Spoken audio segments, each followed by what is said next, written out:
Let's take a live look now over the city of Tacoma, where we still have Gorgeous. some gorgeous. And you know, we should just, like, this image should just be ingrained in our mind, because things are about to change. Adam Claiborne now joins us with the bad news. Yeah, bad news. We have rain on the way. National Weather Service actually tweeted out a picture. If you can zoom in very closely to Mount Rainier, we got some of those stronger winds starting to pick up in the upper parts of the atmosphere, blowing some of the snow on top of the mountain. Now, we are expecting some of that wind to eventually come here closer to the lowlands. And this system right here, you can see that bright band of clouds right along the coast. That's the rain producer and the wind producer later on into the night. Now, a lot of that's gone by early tomorrow morning, but we'll still have a few showers out there for the afternoon. So kind of off and on with the shower activity. More sun breaks too to go along with that. A dry day on Saturday and a mostly dry day on Sunday, because the rain doesn't come in until the late afternoon, more so into the evening. But temperatures today, which were quite warm in the mid to upper 50s, even low 60s, do cool as we head on here over the next 3-day stretch.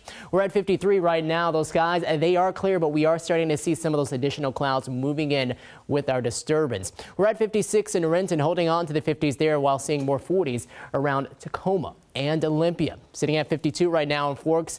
44 in Bellingham as that cooler air, yes, it's going to start to move on in behind the cold front. Now, the rain chances are going to be mainly confined here to the coast for the next hour or so. So if you're closer to Puget Sound, around the dinner time, I'm thinking more 7 or 8 o'clock. You might see a few sprinkles, but it's not going to be until maybe 9 to 10 o'clock that we see more of the steady rain starting to come on in.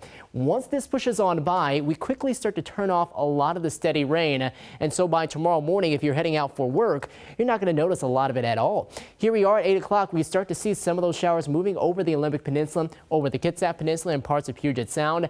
Then as we head past midnight, early into the day tomorrow, we still have a small chance of showers out there, but most of the rain is pretty much done with this, and we'll see those chances kind of off and on throughout the rest of the day, with more sun breaks coming, especially towards the latter part of the day, especially for those of us right along the coast. We'll continue on into tomorrow night. It looks like the last of the rain will be heading on out of here. We go into our weekend looking to stay dry on Saturday.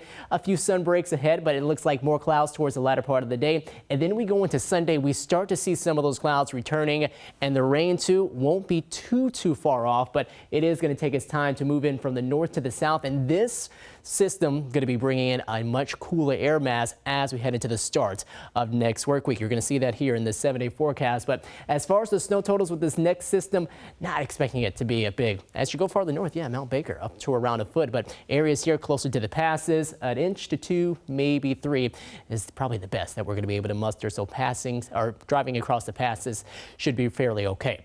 For tonight, a lot of 30s, but I think a few low 40s too. We'll see highs tomorrow top off in the upper 40s to low 50s farther north with some of those showers. Farther south, and it's opposed to seeing those upper 50s. We're just going to get into the low 50s with more of the cloud covers and the showers around.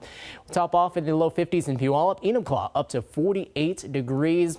Not much rain over the weekend, but again, the better chances towards late Sunday. We'll see more of that into Monday. Valentine's Day, the coldest day on this 7-day forecast. We'll see maybe even a small chance of a few snowflakes mixing in early into the morning with the rain drying out next Wednesday and Thursday.